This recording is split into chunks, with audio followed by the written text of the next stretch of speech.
आमचे लोकप्रिय उमेदवार धवलभाई पटेल हे तरुणांना स्टँडअप सारखी योजना आणून या देशामध्ये लाखो अनुसूचित जातीच्या मुलांना उद्योजक करण्याचं काम हे मोदीजींनी केलं।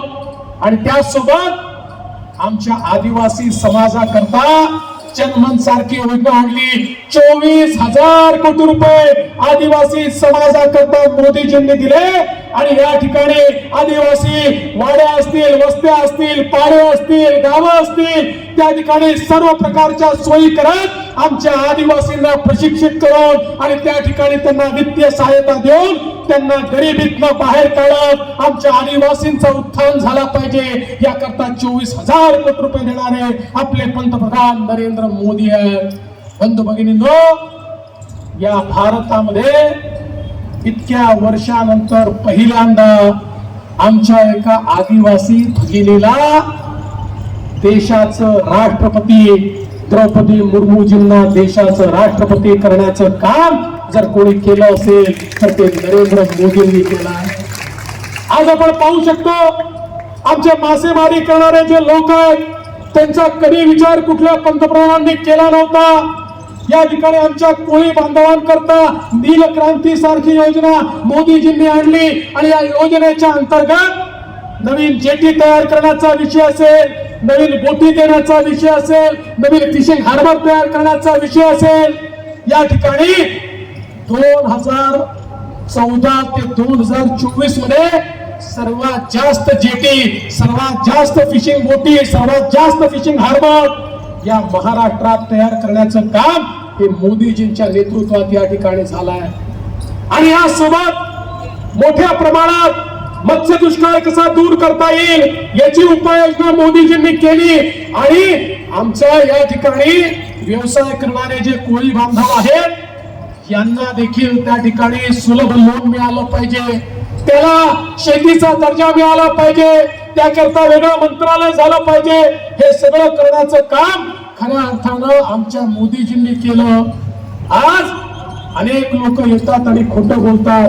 कोणी म्हणतं या ठिकाणी मासेमारी करणाऱ्यांची गावच उठवणार आहे, कोणी म्हणतं मासेमारीवर बंदीच येणार आहे। आणि जोपर्यंत नरेंद्र मोदी जे आहे आमचे पारंपरिक मासेमारी करणारे कोळी बांधव असतील, इतर बांधव असतील, इनका बाल भी कोई बाका नहीं कर सकता। त्यांचा व्यवसाय वाढवण्याचं काम आणि एवढंच नाही तर त्या ठिकाणी त्यांना खऱ्या अर्थानं मालकी देण्याचं काम, त्यांना पट्टे देण्याचं काम, त्याच ठिकाणी त्यांना वसवण्याचं काम हे मोदीजींच्या माध्यमातून आज होत आहे।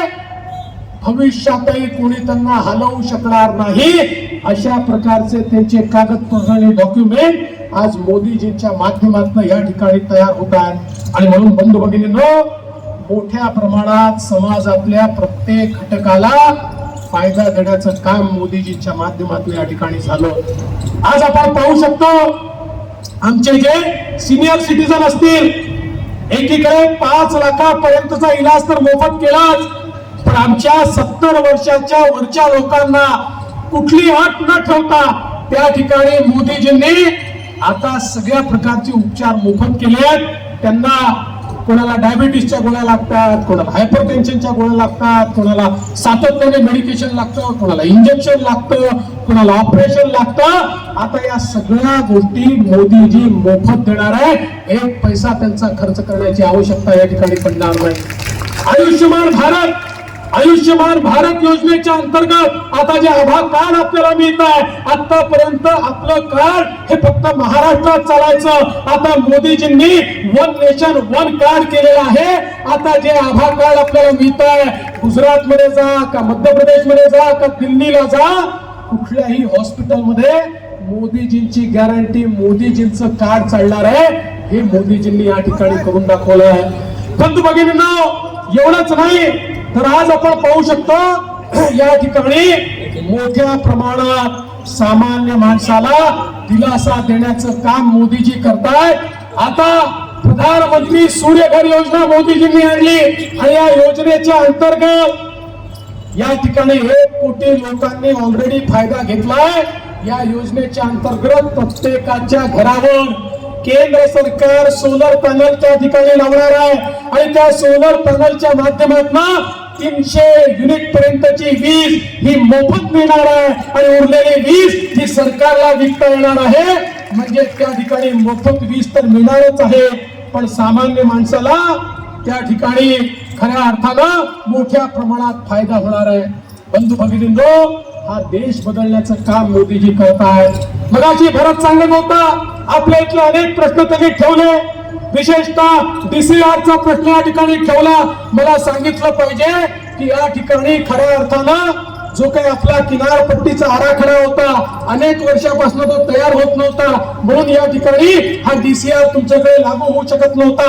आता आपण मागच्या काळात मी जेव्हा मुख्यमंत्री होतो, सगळ्या किनारपट्टीचे नवीन आराखडे, CRZ चे नवीन CZMP मॅप्स आपण तयार केले. आता जवळजवळ कोकणातले सगळे मॅप्स हे मंजूर होऊन येत आहेत आणि हे मंजूर होऊन आल्यानंतर आपल्याला नवीन DCPR या डहाणूमध्ये देखील लागू होणार आहे आणि बाकी ठिकाणी देखील लागू होणार आहे. आमचा प्रयत्न एवढाच आहे की कुठल्याही परिस्थितीमध्ये या डहाणूचं नैसर्गिक जी देण आहे, जे नैसर्गिक सौंदर्य आहे, हे कुठेही कॉम्प्रोमाइज करायचं नाही. त्याच्यावर घाला न घालता या ठिकाणी विकास झाला पाहिजे आणि तशाच प्रकारचा विकास हा आपण या निमित्ताने या ठिकाणी करतोय. आणि म्हणून बंधू भगिनींनो, मी आपल्याला एवढीच विनंती करण्याकरता आलो आहे. आठवतो काळ कोविडचा, ज्या काळामध्ये आपण आपल्या घरच्यांसोबत, नातेवाईकांसोबत देखील बोलू शकत नव्हतो, त्या ठिकाणी मोत मिट्टीलाही जाऊ शकत नव्हतो. अशा काळामध्ये या देशाचे प्रधानमंत्री नरेंद्र मोदीजींनी या ठिकाणी कोविडची लस याच देशात तयार करून घेतली. जगामध्ये केवळ 4 देशांकडे लस होती, पण 5वा देश माझा भारत देश झाला आणि प्रत्येक नागरिकाला 2 वेळा लस मिळाली. आज आपण जिवंत आहोत, हे मोदीजींनी ही लस दिली, त्यामुळे आपण जिवंत आहोत. हे साधी निवडणूक नाहीये, ही गल्लीची निवडणूक नाही, ही दिल्लीची निवडणूक आहे. या निवडणुकीमध्ये देशाला सुरक्षित ठेवणारा प्रधानमंत्री हवा आहे आणि या देशामध्ये रोज बॉम्बस्फोट व्हायचे, आमचे